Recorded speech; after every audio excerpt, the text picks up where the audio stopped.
Marker. Welcome to Smile.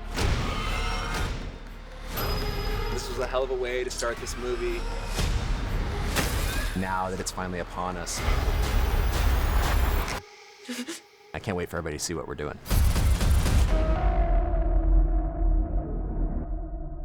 Well, it all originated with a short film that I made called Laura Hasn't Slept. You're having nightmares. Just one, but I just have had it every night since last week. I was really interested in sort of exploring how, if a person's mind was turning against them, how that might feel like they were cursed or something supernatural was happening. That film premiered at South by Southwest and sort of became the springboard for everything that became Smile. Hi, Laura. For me, the main reason why I wanted to tell the story of the first Smile was all about Rose, played by Sosie Bacon. That character, that story, her journey was really what drew me to that project.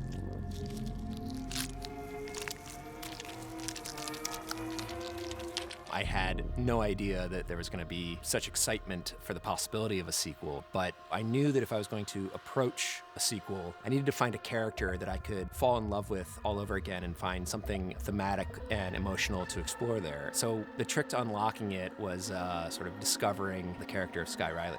All right, Sky. When I set about writing Smile 2, I knew it was really important that if we were going to sell this character of this international mega pop star, we needed to build credibility. She needed to be believable to go on this journey with her. I was trying to consume anything and everything I could about pop stars and the music industry and pulling all this stuff in to sort of get a sense of what it sort of feels like behind the velvet rope of a pop star's life. A surprising sense of dark humor. Sky, what are you doing? Think about the tour. Fuck the tour! Parker's great because he, whilst always protecting his vision, he's always communicative with you and trusts you completely and doesn't have an ego about ideas and things and just is like, how do we get the truth of what I need, but also make sure that you're, not dying.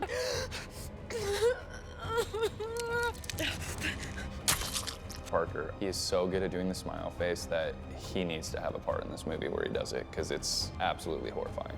I would be like, Parker, will you do it for me one more time? Will you do that smile? And then I'd be like, actually, don't do it. I'm good. It's so scary. I really enjoy working with Parker. It's really rare that you work with people more than once. So to be able to work with somebody a second time and to be able to work with somebody a second time on a sequel because the first movie did so well, it's a good feeling to be like, yeah, we made something really cool that people enjoyed. Never in a million years would I have imagined this journey that Smile has become, and I'm just incredibly grateful that audiences have embraced the film and that I've been afforded this opportunity to make these movies. I love these movies. I've poured my blood, sweat, and tears into them, and I hope audiences keep watching. Okay, let's cut. I think we got it.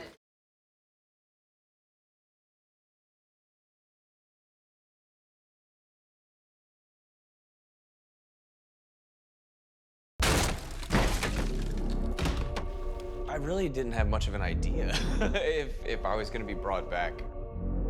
It's a good feeling to be like, yeah, we made something really cool that people enjoyed, and now we're back to do it again.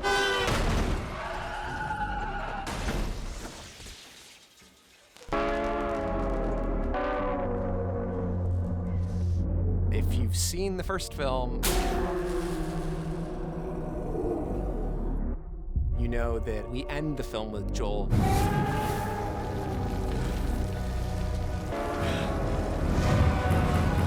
So it only felt natural to open the second film with Joel. The scene is one really long opening sequence where he's trying to figure out how to get rid of the curse. In Joel's mind, there's a loophole where Rot and mold had crept in, so we had to remediate it before anything else and make sure that it was safe for a film crew and for actors to be working in. We found this house that was sort of gutted and it didn't have any walls in it, but still had a bunch of stud walls in it. We added some more to it and closed some of it off. We had a lot of cooperation between everyone. It was quite involved. Obviously Parker and our AD and everybody, like, we kind of had to map it out, and it took some time. But I think when all parties came to the table, we figured out some of the tricky things, especially when Joel kicks the air conditioner out of the window. Break the fucking door down! All of the stuff that happens inside of the house, we begin handheld, and then we needed to end up back onto the arm of a like e-car that was able to come out of the window in order to lead Joel as he's running towards the road. 1 and 2 and 3!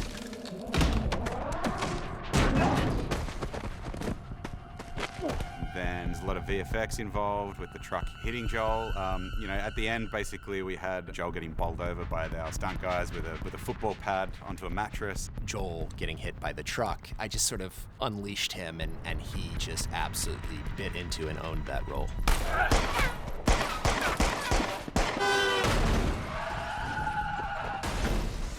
Kyle, you okay? Yeah, I'm fine. Yeah, look, man, if you're gonna go, you might as well go big. You know what I mean? It's so good. Joel has met a very unfortunate fate, smashed by a car and will be smeared all over the road. So we have various Joel parts that will be decorated out there in the giant bloody smile. My body parts are strewn across the road, and basically whatever's left of me is making what looks like a smile in the street. That was actually 2 different shots stitched together when Joel runs across the snow and onto the road. It actually went to another crane. I believe it was like a 40-foot techno. And then, yeah, the camera rises up on the bloody smile and the mess and the car wreck. We get dropped into such a sort of crazy, unexpected situation that feels so different from the first film, but by time we see that giant smile on the road and we drop the title in, we wanted people to know that we're back and this is a Smile movie. Sort of very slippery Smiler entity is that it sort of is precision tailor-made for each person that it's affecting and the way that it appears and how it is messing with them. When we see it come out of this nightmarish version of Rose's mom in the first film, that was for Rose, right? When we see it appear for Skye out of her own evil doppelganger at the end of this film, while there are all these connective things between its appearance, we also knew we wanted to go bigger, bolder, more insane with this one. Everything I do, I always want to go as practical as I can. I worked with Alec Gillis and his team to create the Smiler. Me and my team are creating the monstrosity. Luckily for us, Parker is a big fan of practical effects. In my opinion, practical effects, meaning special makeup, rubber suits, actual tactile, scary things are the best way to go. Alec, of course, worked on the Alien Queen from Aliens and has this incredible resume and history of creating really incredible, breathtaking monsters. I knew he was the guy to do it. These cables give you the ability to control the fingers. So like that left hand over there, when I pull this lever, is controlling those fingers. And that gives us the ability to puppeteer from a great distance. It was a lot of R&D. It started with concept art to sort of design what this thing was going to look like. And then Alec and his team took it over and began to figure out how are we going to bring this 12-foot tall monster that comes out of a 5'3" woman's torso and is still using her legs. How is this going to work? How are we going to pull this off? And how are we going to put it on main stage in an arena? These are the parts and pieces of the monstrosity. It is many, many hundreds of hours of work that goes into creating a creature like this. And it really won't look like anything until we fill it up with Trevor. We've got a great guy by the name of Trevor who is going to be wearing our monstrosity suit. Our monstrosity is a hand-sculpted, hand-painted outfit, basically, that he will be wearing, and it's got some mechanical aspects to it. So I'm going to be fully suited up in the monster, going to have a full body, a giant head on top, some long, super long arms, and I'm going to be attached to somebody else as well. It's like one of those like horse costumes you saw when you were a kid, just on a terrifying level, coming out of a stomach. So we're basically giving birth to me. It's not the first time in my life. we had 3 costumes being made at this very moment that will fit onto a puppet that have a separating zipper down center front.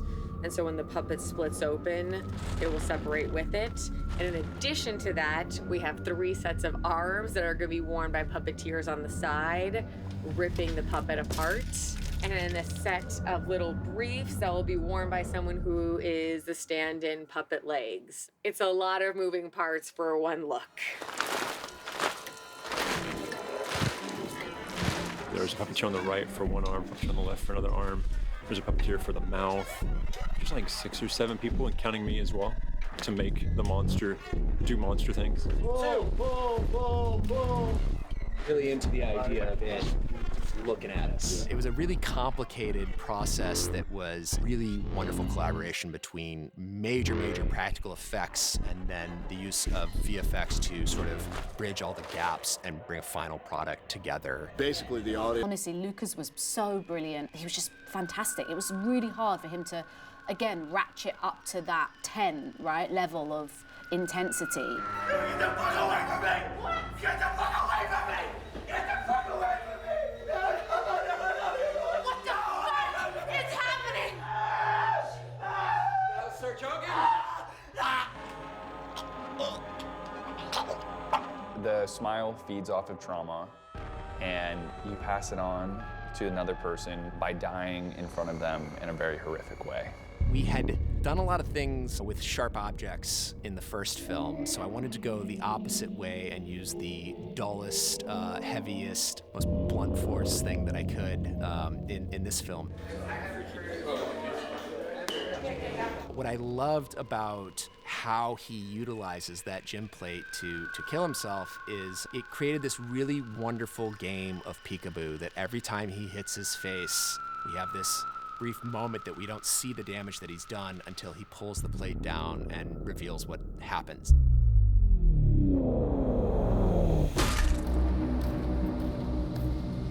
So to create everything we're doing to Lucas, he's got 3 stages of prosthetics. He's got a stage 1, which is just semi in the realm of looks bad, but he could still walk away, just a really badly smashed nose and some cuts. And then as he continues to go, it just gets worse and worse. So we have 3 stages of silicone appliances. Oh my God, the makeup and the prosthetics took about 3 hours, and then you had to do it in 3 different separate times. It was like a whole week process. And action.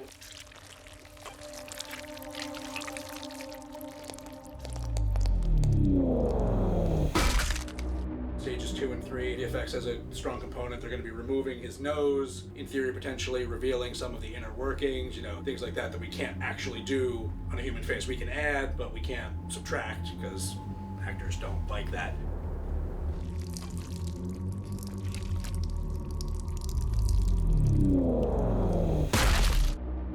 What we really liked about this was there was this really wonderful opportunity to use the damage that he's doing to his face to sort of exaggerate and accentuate the smile into something completely obscene. The effects are so realistic. There was a couple times when I would look at myself and feel like I was gonna throw up.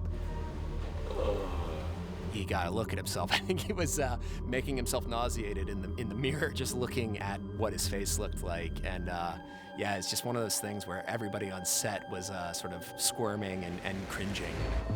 Can you see out of your left eye? No. And barely out of my right. I'm always just in awe of the craft, right? They're having to put tubes to figure out when the blood comes, and like, there's so much that goes into it. So when his face is falling off and I'm watching that on screen and I'm just like, wow, this is so beautiful. I was like, this is beautiful. I weirdly see the beauty in it, you know? It's not scary in that moment. Of course it will be, but I kind of see the beauty in the work. Yeah, I think the final result with just a little bit of a VFX kiss really turned into something special and really unsettling.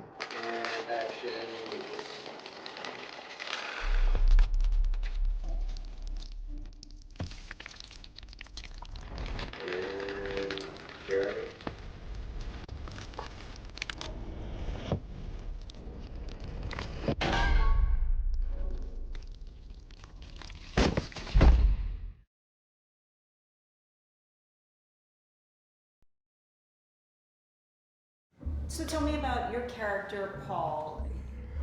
Paul. Oh my God! Well, it's exciting to play someone that's dead. Fuck yeah, we're doing it. We're doing a horror movie. This is Smile 2.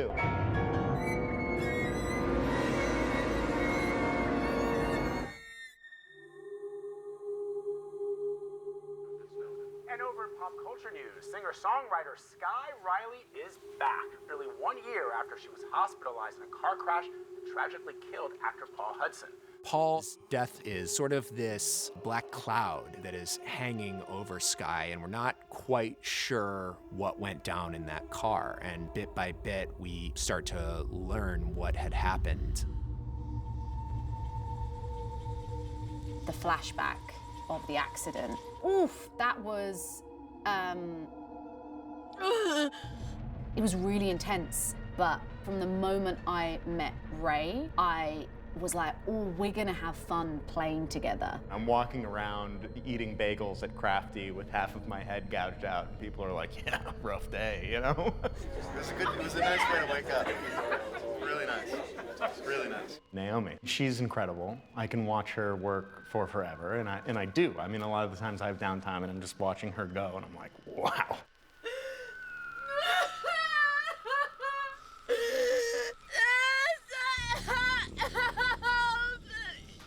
And cut. Tails.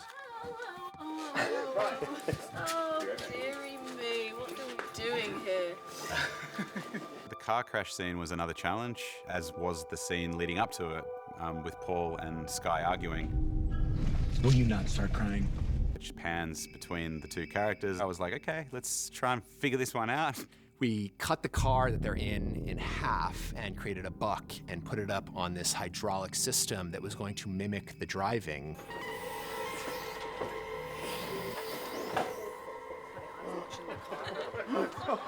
All right, cut on that. Cut.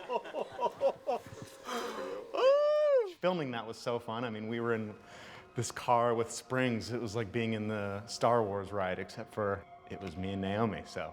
This is a rehearsal for the car move. Stand by. Oh, I should buckle my seatbelt, huh? Both of you, please buckle in. I'm in. And here it comes.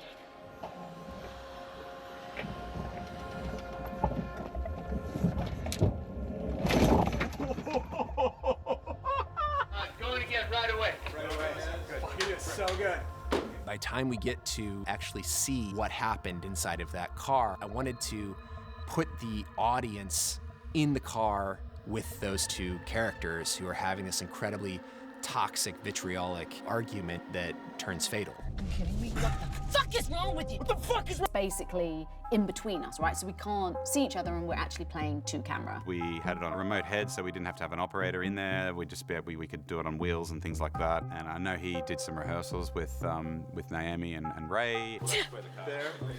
Go. Like here, back, and then try to straighten, and then you pull. Hi-ya! Hi-ya! Oh, hi-ya! God, we got it. Let's shoot it. It's gonna be so good. The choices that Parker made in that scene, I mean, talk about being on the edge of your seat. It's just so, you feel so anxious watching it. The idea of the panning was we are sort of in the middle of this argument. Oh my God!